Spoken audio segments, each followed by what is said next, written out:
কসবার আইন কলেজে ছাত্রীকে ধর্ষণের ঘটনার প্রতিক্রিয়া জানাতে গিয়ে শুক্রবার সকালে সমাজ মাধ্যমে কুণাল লিখেছিলেন, এসব জানোয়ারকে মেরে পিঠের চামড়া গুটিয়ে দেওয়া উচিত।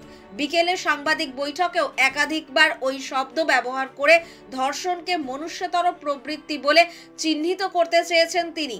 যেমনটা শোনা গিয়েছিল আরজিকর আন্দোলনের প্রতিবাদীদের একাংশের মুখেও। ধর্ষকের মানসিকতা বোঝাতে গিয়ে ব্যবহার করা হয়েছিল পাশবিক, জান্তব এর মতো শব্দবন্ধ। আরজিকরও প্রথম নয়, বহুকাল ধরেই এমন অনেক মানবিক কর্মের উপমায় জান্তব তুলনা আকছার করা হয়েছে।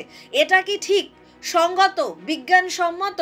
ভারতীয় প্রাণী সর্বেক্ষণের ডেপুটি ডিরেক্টর কৌশিক দেউটির মতে ধর্ষণকে কোনো অবস্থাতেই পশু সুলভ আচরণ বলা যায় না। তিনি বলেন, মাংসাশী সিংহ থেকে তৃণভোজী হরিণ পর্যন্ত অনেক বন্যপ্রাণীর ক্ষেত্রেই নারীর দখল নিয়ে পুরুষদের মধ্যে মরণপণ লড়াই ঘটে। বিজয়ী পুরুষ অধিকার করে নারীকে, কিন্তু পরিস্থিতির সুযোগ নিয়ে নারীকে দমন পীড়নের মাধ্যমে যৌন সংসর্গের প্রক্রিয়া তেমন একটা দেখা যায় না। প্রাণী আচরণ বিদ্যা বিশারদ অবসরপ্রাপ্ত কলেজ শিক্ষিকা সুচিত্রা ঘোষের মতে ধর্ষণ আদতে মনুষ্য সমাজের একাংশেরই মৌলিক প্রবৃত্তি।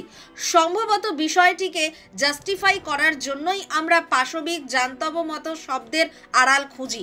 তার কথায়, পশুরা যৌন সংসর্গের জন্য মানুষের মতো আড়াল খোঁজে না, সেটাই তাদের প্রকৃতিগত প্রবৃত্তি।